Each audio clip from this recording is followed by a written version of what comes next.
Hey guys, here in Vancouver in the spring we have a lot of these beautiful cherry blossom trees, and I find them really inspiring. They're beautiful, and I want to show you some glass engraving that I've made inspired by these trees. I'll take you inside and show you now. So here's a look at the final product. The finished engraving is a cherry blossom tree, and you'll notice the flowers are sort of in bunches. I'm not sure, I know there's a lot of different kinds of flowering trees, and I don't know the names of all of them, but I really like these ones where the flowers are bunched up along each branch.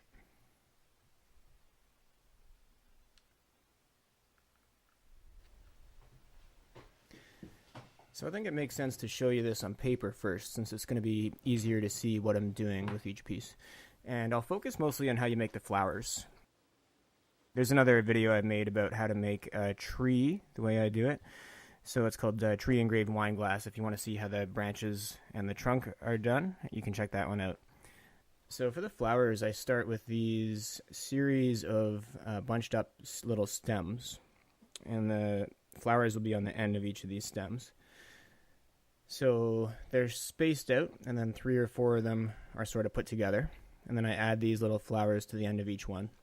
And I don't even really worry at this point about whether I'm overlapping other ones and how that goes down, because on the actual engraving, it's going to be so small that the eye isn't really going to catch that, and I don't need to worry about it too much. So it may look a little cartoony here, but once it's shrunk down to scale and it's done on glass, it's going to look pretty nice.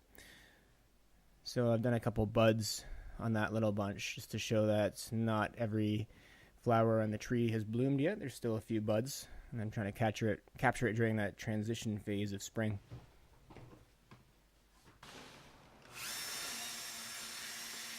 So I'll show you how that looks on the glass. I'm basically going to apply that same principle as we did on paper right here, and it starts with this making of the bunches of little stems.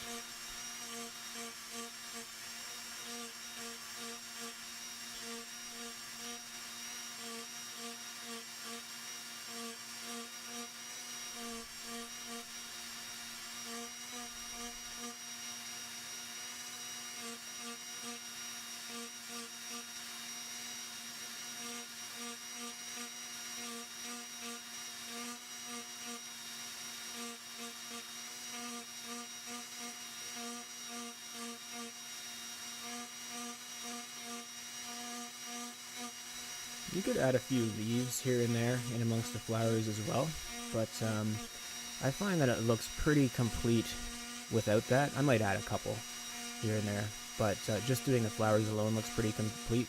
When you look at a cherry blossom tree in the spring, that's mostly what you see anyways. It's still pretty early for there to be leaves.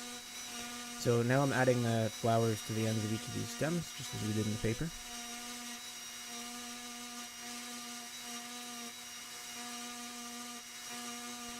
Some of the flowers I might try to show that they're in side profile a little bit, but most of them I'll just do that sort of curvy, bunchy circle.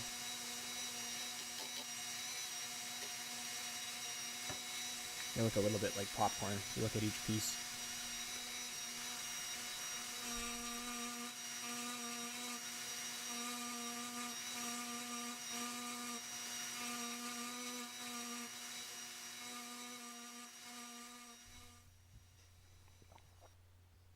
So here's what it all looks like when it comes together. This is the finished tree.